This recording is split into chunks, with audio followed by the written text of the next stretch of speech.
안녕하세요. 오늘은 제자훈련 28번째 시간입니다.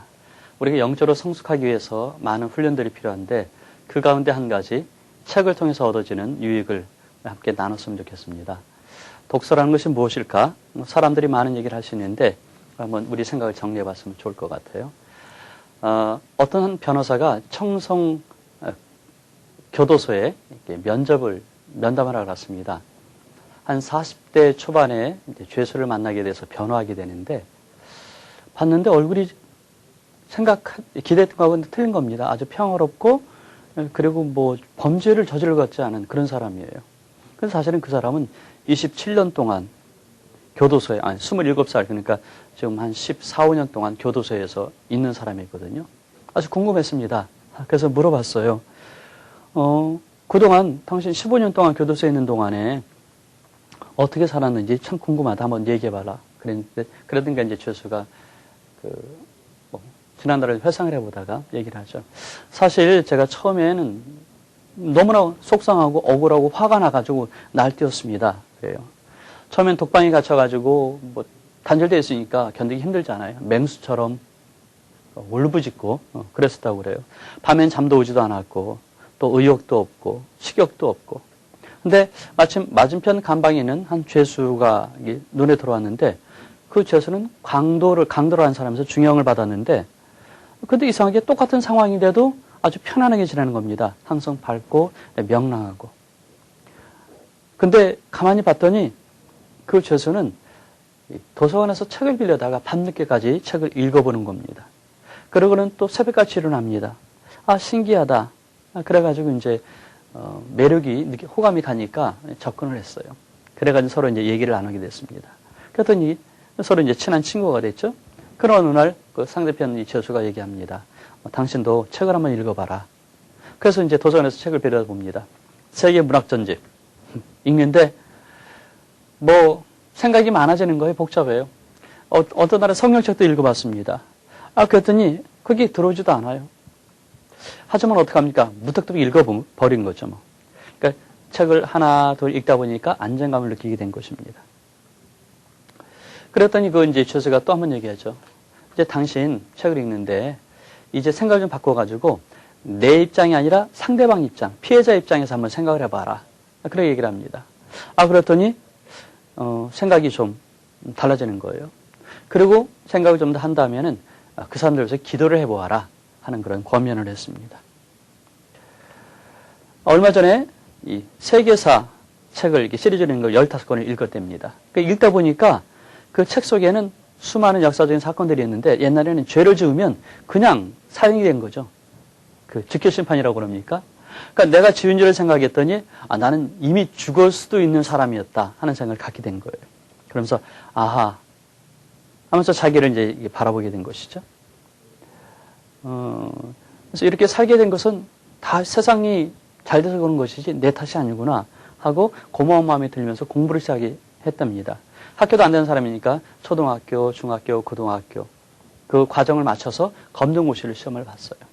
그 다음에 이제 자격시험을 봤습니다. 여러 가지 있겠죠. 미장, 양재 이런 기술 자격증을 따게 된 것이죠. 마음속에 소원이 하나 있었습니다. 어릴 때 누나가 넌 나쁜 놈이야. 너는 세상에서 있어서는 안 돼. 너는 뭐든지 못할 놈이야. 하는 얘기를 듣고 자랐는데 지금 소원이 있어요. 이제 누나가 나를 인정해주면 좋겠다 하는 생각을 갖게 됐다는 것이죠. 아마 누나를 만났을 때 분명 그랬을 겁니다. 넌 참 변했구나. 넌 귀한 사람이야. 라는 얘기를 들었겠죠. 자, 이 흉악한 사람을 무엇이 바꿔놓았을까요? 거기에는 독서라고 하는 특별한 내용이 있다는 것입니다. 독서에 대해서 사전은 뭐라고 그럴까? 독서는 책을 읽는 것이라고 얘기할 수 있겠죠. 책을 읽는 것. 근데 책을 읽는 데는 세 가지 상호작용이 있다고 얘기합니다. 하나는 자료, 읽을 거리. 그 다음에 두 번째로는 독자의 그걸 받아들일 수 있는 능력이죠. 지식. 그 다음에 또 한 가지는 어떤 그 과정이 나타나는 생리적인 그런 활동. 사고가 기능이라고 그럴까요? 이렇게 읽을 거리하고 읽는 사람의 준비된 거하고 그 다음에 거기에 작용하는 어떤 생리적인 활동, 사고 활동 이런 것들이 상호작용을 하는 것이 독서다 라고 얘기합니다. 하나님께서는 독서에 대해서 뭐라고 말씀하실까? 사실은 많은 것이 있지 않지만 우리 찾아볼 수 있는 원리들이 몇 가지 있습니다. 그 중에 한 가지, 하나님은 모세에게 책을 써라 라고 명령하셨습니다. 출애굽기 17장 14절에 있는 말씀이죠. 여호와께서 모세에게 이르시되 이것을 책에 기록하여 기념하게 하고 여호수아의 귀에 외워 들리라. 내가 아말렉을 도말하여 천하에서 기억함이 없게 하리라.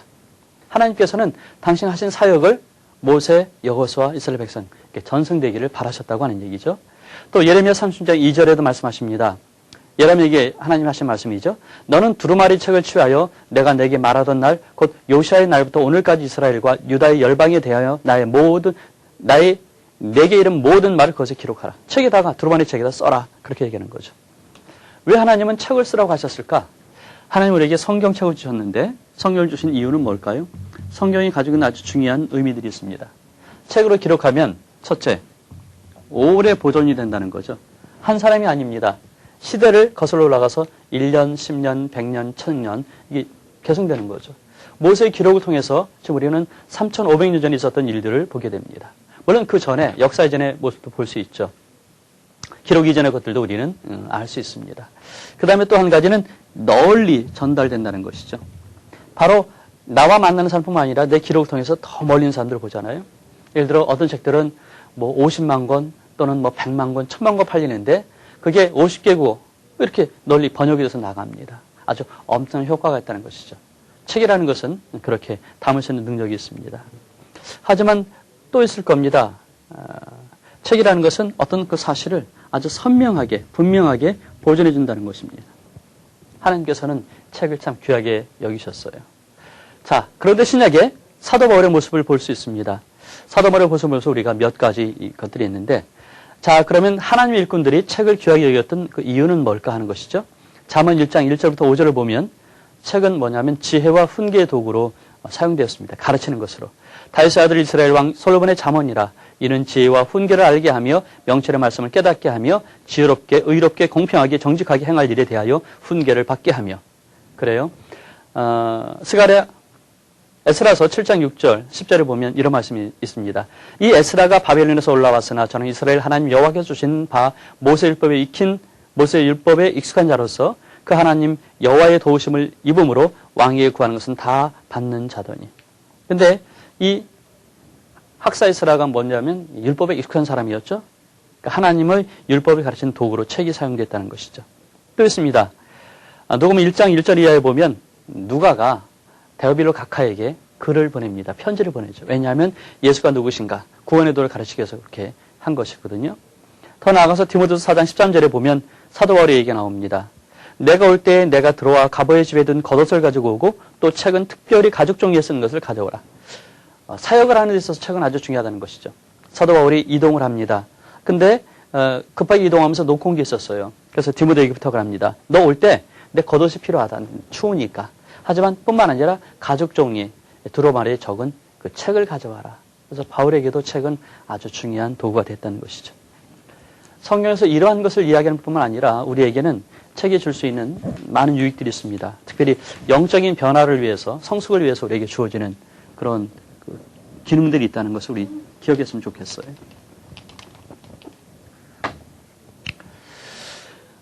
우리가 일단 어느 정도 인격이 형성이 됩니다. 포메이션 된다고 그러죠. 그런데 이 형성된 것이 새롭게 변화를 이루어야 됩니다. 그래서 이것을 트랜스포메이션이라고 그러죠. 죄에서 의로, 죄인에서 의인이 되는 이 변화가 필요한데 이런 걸 하기 위해서 무엇이 필요할까 하면 인포메이션이 필요하다고 얘기합니다. 인포메이션. 그러니까 우리가 사람으로서 인격이 형성돼 나가는데 이게 변화가 필요하거든요. 이 변화를 위해서는 인포메이션, 지식, 정보가 필요하다는 것이죠. 그것을 얻는 것은 뭐냐면 바로 책이라고 하는 것입니다. 우리가 변화할 때 중요한 것은 뭘까 하면 모든 것의 시작은 생각입니다.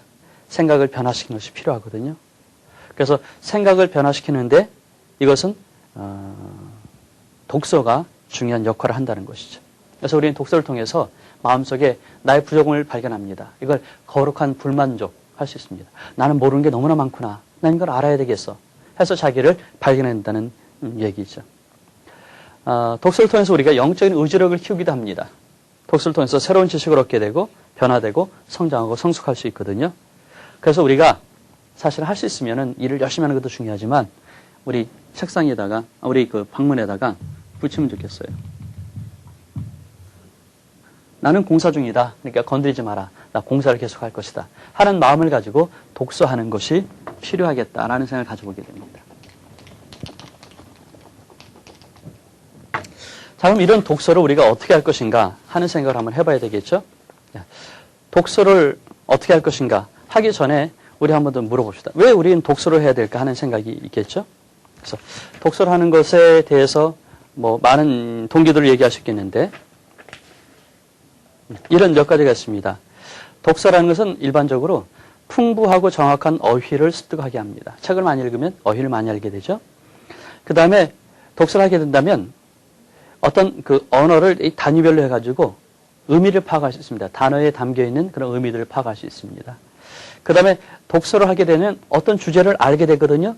그러니까 특정한 주제에 대해서 발표할 수 있는 능력을 개발하게 된다는 것이죠. 그 다음에 독서를 하게 된다면 어떤 이 사건들을 이어준 이 계열파라고 얘기할 수 있는데 이렇게 쭉 이어서 뭐 중요한 한 가지의 얘기들을 우리가 정리해 볼 수 있다는 것이죠. 독서는 한 가지 사건을 이어나갈 수 있는, 확대할 수 있는 그런 능력을 갖게 하는 것입니다. 독서라는 것은 무엇일까? 아주 세부적인 그 사실들도 회상할 수 있는 능력을 갖게 해주기도 합니다. 그 다음에 어떤 걸 전체 그림을 그릴 수 있는 능력을 갖게 해주기도 하고요. 또 평가를 하게 해주고 또 기억력을 발달하게 하기도 하고 그 다음에 지시에 따를 수 있는 능력을 갖게 한다라고 얘기할 수도 있습니다. 하지만 우리 청소년들에게 있어서 또 우리들에게도 마찬가지지만 이런 것들이 갖고 있는 또 의미들이 있습니다. 뭐 간단하게 생각한다면 그 첫 번째가 독서를 통해서 얻을 수 있는 것이 뭐냐면 교양과 정보라는 것이죠. 교양, 정보. 우리가 방금 얘기했던 많은 얘기들입니다. 하지만 또 두 번째로 이것은 뭐냐면 그 언어 생활의 변화를 가져오죠. 어휘가 많아지면서 새로운 어휘들을 알게 된다는 것입니다. 그 다음에 또 한 가지는 청소년에게 중요한 것인데 하나의 모델, 이상적인 모델을 발견할 수 있는 기회를 줍니다. 제가 얼마 전에 쓴 책이 있습니다. 하나님이 잡으신 연필. 그 책에 제가 6명의 우리 신앙의 선배들의 모습을 이렇게 적어놔 봤어요. 예를 들어 조지 워싱턴 카버, 땅콩 박사라고 그러죠. 우리나라에서 또 노벨 평화상의 후보가 되시는 그 옥수수 춘향이라는 김승원 박사. 또는 신실한 그리스도인이 있죠. 나는 위대한 과학자보다 신실한 그리스도인이 되고 싶다라고 얘기하는 정근모 박사. 또는 류태영 교수도 그렇고요. 옛날에 아시아의 막사이사이, 동방의 슈바 있죠. 그럽니까? 그 장기려 박사. 이런 분들의 얘기를 우리가 볼 수 있죠. 이렇게 모델들을 만날 수 있습니다. 그 다음에 뭐 중요한 것은 이중적 사고라고 말할 수 있는데 생각을 하게 해준다 하는 것이죠. 그래서 저자의 생각을 따라가면서 논리적으로 훈련이 되기도 하고 비평하고 평가할 수 있는 그런 능력을 갖게 합니다. 그 다음에 다섯 번째로는 다양한 삶이 나옵니다. 특별히 소설들이 그렇죠. 예를 들어 박경리 씨의 토지 같은 거 보면 아주 장대한 그 시대의 역사 속에 나타나는 모습이 있는데 각 그 주인공마다 살아있는 그런 표정들이 있잖아요. 뭐 삼국지? 뭐 그것도 그렇기도 합니다. 그러니까 책에는 다양한 사람들의 삶의 모습들이 잘 그려져 있습니다. 거기서 배울 많은 것들이 있죠. 그 다음에 여섯 번째, 하나의 통찰력이라고 그럴까요? 세계를 볼 수 있는 눈을 갖게 해줍니다. 이게 우리 청소년들에게 그리고 나 개인의 영적인 성장에도 아주 중요한 역할을 할 수 있다는 것이죠. 자, 그러면은 이런 상황에서 우리가 어떻게 독서할 것이냐 하는 게 더 중요한 얘기가 되겠죠. 독서에는 몇 가지 그 방법에 따라서 구분이 되고 있습니다. 그 중에 하나가 뭐냐면 첫째, 초급 독서라는 게 있죠. 초급. 아주 단순한 독서가 됩니다. 초급 독서에도 단계가 좀 있어요. 보통 이제 아이들이 글자를 알게 되는 유치원 다니는 때, 그때 읽기 준비가 되어 있죠. 그 다음에 좀 더 나가면 아이들이 이 간단한 것을 읽는 것을 하게 되는데 보통 300에서 400단어를 1년에 취득을 얻게 된다고 얘기합니다. 그 다음에 또 더 나가서는 문맥에 따라서 모르는 단어지만은 깨닫게 됩니다. 우리 영어를 하면서 그런 능력이 필요합니다. 예를 들어 시험을 볼 때 모든 단어를 알고 영어 시험 볼 수 없잖아요. 하지만 어떤 사람들은 문맥을 이렇게 읽다 보면 그 문맥에서 그 단어를 추론할 수 있는 능력까지 갖추게 되는데 이게 상당한 경지입니까? 아닙니다. 우리 글을 읽을 땐 우리 그거 할 수 있잖아요. 그 다음에 네 번째로는 거기에 나와 있는 것들을 자기 것으로 만드는 그런 힘을 갖게 됩니다. 하지만 조금 더 발전하면 우리가 점검 독서도 할 수 있습니다. 점검 독서는 아주 간단하게 할 수 있는 것인데 우리 서점 가서 할 수 있는 것이 되겠죠. 조직적인 골라 읽기 또는 표면 읽기 그렇게 표현하기도 합니다. 자, 예를 들면 우리 서점에서 책을 고를 때 뭘 보죠? 먼저 제목을 보잖아요. 하긴 요새는 표지를 봅니까? 그림이 이쁘냐? 하긴 그렇게 나왔죠. 하지만 이제 표지의 색깔이나 아니면 내용의 편집의 상태라든가 아니면 저자를 보고 보는 경우도 있지만 점검 독서의 중요한 것은 제목과 서문을 읽게 되죠. 그 다음에 목차를 봅니다. 책의 구조가 어떻게 되어 있는지. 그 다음에 세 번째로는 색인을 보게 됩니다. 이건 학술적인 거에는 아주 중요한 것이 되겠죠. 그 다음에 이 날개라고 그럽니까? 책의 카바에 있는 그 소개하는 내용이 있겠죠. 그걸 읽는 거죠.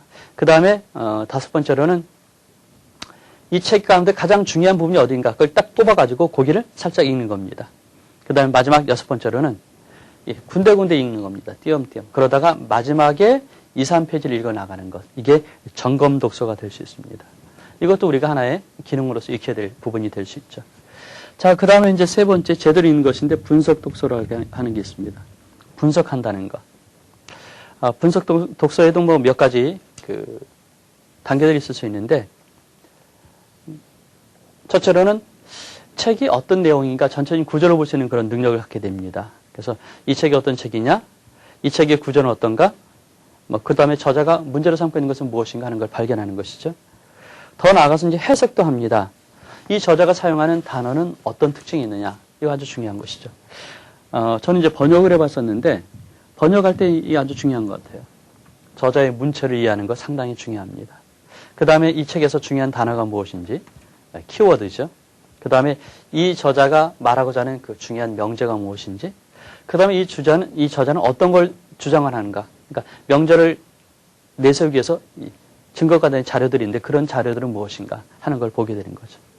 자, 이 정도 됐으면 그 다음에는 이제 비평을 하게 됩니다. 이 자료가 옳으냐 그러냐 그런 것이죠. 보다 보면 이 저자가 가지고 있는 지식이 부족하다 하는 걸 발견합니다. 이 저자가 갖고 있는 이 지식이 잘못된 게 있구나, 오류를 발견하게 되겠죠. 이 저자가 가지고 있는 것에 논리적인 모순이 있구나 하는 걸 발견할 수 있다는 겁니다. 이런 걸 하는 것이 분석 독서가 될 수 있어요. 비평에 나가는 것이죠. 비평. 그 다음에 이제 마지막 네 번째로는 종합적인 독서인데 쉰터피카이라고 얘기했는데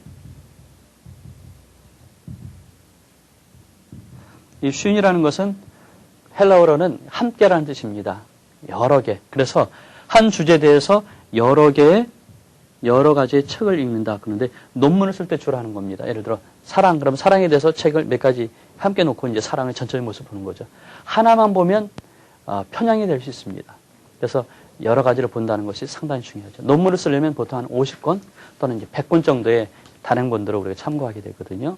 이런 것들이 우리가 책을 읽을 때 볼 수 있는 어떤 단계적인 모습입니다.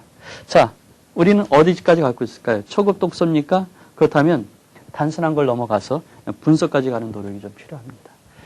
책을 읽을 때 재미로 읽는 경우 있습니다. 심심풀이 땅콩이죠. 시간을 보내면서 읽는 경우도 있거든요. 아니면 멜로, 이렇게 연애소설 같은 것은 감성을 위해서 읽기도 합니다. 시들이 그럴 수도 있겠고요. 그것도 상당히 중요합니다. 하지만 책의 중요한 것은 삶을 배우고 생각의 능력을 키우고 세계를 바라보는 눈을 갖는 것이니까 분석 독서까지 갈 수 있는 것이 상당히 중요합니다. 자, 그럼 어떻게 이런 일이 가능할 수 있을까 할 때 모두 11가지를 제가 제시할 수 있는데 먼저 책을 읽어가면서 잠시 멈추고 내용을 요약하는 것이 필요합니다. 그 다음에 책을 읽을 때 지금 1장을 읽지만 전체 구성이 어딘가 거기에 이 부분이구나 하는 것. 그 다음에 방금 읽은 내용을 요점을 요약하면서 문장으로 표현하는 것. 그 다음에 등장인물의 마음을 헤아리는 겁니다. 이 사람은 이런 생각이구나. 그 다음에 등장인물의 성격을 헤아리는 것도 필요합니다. 그 다음에 그림을 연상을 하는 겁니다. 전경을. 그 다음에 느끼면서 읽는 거죠. 그 다음에 문맥을 짚어가면서 읽습니다. 왜 저자가 이런 걸 썼을까 해서 저자의 의도까지 파악하는 것이죠. 그 다음에 주제를 파악하면서 이해하는 겁니다. 그 다음에 각 장마다 교훈과 감동을 간단히 적어서 자기 삶에 적용하는 것이죠. 이걸 다시 정리하면 제가 학생들에게 독서 지도하면서 요구하는 방법입니다. 우리가 책을 읽을 때 할 수 있는 제일 중요한 것이죠. 자, 첫째, 밑줄을 긋는다. 나한테 감동되는 내용들을 밑줄을 긋는 겁니다. 책을 지저분하게 할수록 책을 잘 읽었다. 그런 얘기가 있는 거 아시죠? 밑줄을 긋는 겁니다. 감동받은 것과 안 받은 것 구분할 수 있게 되겠죠? 그 다음에 두 번째 읽어나가면서 어떤 경우들은 정리가 돼야 되는데 번호를 매기는 겁니다. 번호를 매기는 거죠. 아니면 뭐 더 할 수 있으면 이제 도표를 작성한다 뭐 이런 것도 될 수 있는데 이 내용들을 이렇게 조직화시키는 노력이 필요합니다. 자, 그런데 도표는 이제 나중에 것이 될 수 있는데 세 번째, 그러면은 문단에 제목을 붙이는 작업도 필요합니다. 이 문단에서 핵심이 무엇이냐? 핵심되는 제목을 만들죠. 제목을 만들다 보면 색인이라고 말할 수 있는데 그 주제어를 발견할 수 있죠. 그래서 책이 이렇게 있으면 내용이 쭉 있잖아요. 그러면 이쪽이 여백이 있는데 여백에다가 문단이 있으면 여기다가 주제어. 그 다음에 할 수 있으면 여기다가 제목. 아니면 이제 이렇게 해가지고 제목을 쓸 수 있겠죠. 이렇게 해서 제목. 이런 노력들이 필요합니다. 제목인 동그란 표시하고 주제어는 몇 개 좀 이렇게 찾아볼 수 있게 되겠죠. 이런 노력을 하는 겁니다. 자, 그 다음에는 이렇게 주제어가 있을 때 여기에 대해서 평가를 할 수도 있겠죠. 평가. 그래서 찬성 또는 반대. 그러니까 찬성하면 무엇이 좋은지 해서 자기의 그 좋게 받아들이는 것을 적습니다. 이게 이제 사고의 그 틀을 갖춰가는 건데 지은이의 사고를 따라가는 거죠. 그 다음에 반대하는 건 내 사고를 발달시키는 겁니다. 그래서 이것은 옳다, 이것은 그러다 하는 것을 쭉 적어 나갑니다. 그 다음에 더 할 수 있으면 이렇게 해서 이제 비평을 하게 되는데 더 할 수 있으면은 다른 참고되는 자기의 생각을 첨삭을 할 수 있죠. 첨가라고 그럴까요? 자기 생각을 첨가하면 더 풍요로워집니다. 그러니까 다른 책에 있는 사실들을 거기다 적어 나가기도 하죠. 그래서 쭉 여기다가 자기 생각들을 적어 놓는 그런 노력을 합니다. 물론 이것들을 할 수 있으면 이제 카드 작업을 하는 것도 좋겠어요. 이렇게 쭉 적은 다음에 요거를 다시 독서 카드에다 옮겨 적는 것. 그게 필요할 수 있습니다. 하지만 결정적으로 중요한 것은 적용이라고 하는 것입니다. 우리가 왜 책을 읽었을까요? 감동을 받으려고. 더 나아가서 우리를 성장시키기 위해서 하는 거거든요. 그래서 가능하면 이 한 문단마다 우리의 적용거리를 잡을 수도 있겠지만 가능하면 챕터별로 하는 게 좋을 것 같아요. 장별로. 한 장이 끝나면 보통 이제 책이 끝나면 여기 여백이 있잖아요. 여기에다가 읽은 날짜, 그 다음에 도전받은 내용, 그 다음에 내가 실천할 수 있는 내용. 그래서 적용거리를 적어 놓는 것. 이게 사실 필요합니다. 책을 읽은 이유는 내 삶을 변화시키는 거잖아요. 그래서 적용하는 것. 그게 아주 중요한 요소가 될 수 있습니다. 자, 과연 나는 어떤 사람인가? 그래서 독서에 대한 우리의 관점을 보기 위해서 모두 25가지의 점검표가 있습니다. 한번 여러분 생각해 보세요. 첫째, 좋은 책은 2번 이상 읽는다. 우리 그렇습니까? 동그라미 치십시오. 두 번째, 위인들이 읽고 감동받았던 책이 있다고 하면 그것을 구하여 읽는다. 세 번째, 독서를 통하여 인격의 성숙을 도모할 수 있다고 나는 생각한다. 네 번째, 선물을 할 때는 자주 책을 준다, 남한테. 그래서 이게 25가지의 모습이 있는데, 여기에 채점을 한번 해보세요. 그래서 만약에 여러분들이 25개 가운데 20개 이상이 동그라미 되면 당신은 탁월한 사람입니다. 근데 만약에 여기서 7개 이하가 된다면 여러분들은 다시 한번 훈련받을 필요가 있다는 것이죠. 우리 청소년들에게 읽게 하고 싶은 책들이 많이 있지만, 예를 들어서 성공하는 사람들이 읽어갈 습관 있죠? 또는 아까 말씀드린 땅콩 박사, 또는 정무영 교수가 쓴 공짜는 없다, 또는 거창고등학교 이야기, 또는 우리 김진웅 목사님의 바닥에서 살아도 하늘을 본다. 많은 책들이 있는데 우리 책을 한번 정해서 실습을 해보면 좋겠어요. 그래서 한 권을 읽고 정리하는 것. 그러니까 단순한 감상문을 쓰는 정도가 아니라 내 삶을 변화시키기 위한 적용의 노력도 우리를 가지면 좋겠습니다. 독서를 통해서 우리는 영적으로 성숙해 나갈 수 있고 인격적으로 균형을 갖추면서 포메이션을 트랜스포메이션 할 수 있거든요. 그런 노력을 한 주간 더 해볼 수 있으면 좋겠습니다. 오늘은 여기서 마치겠습니다.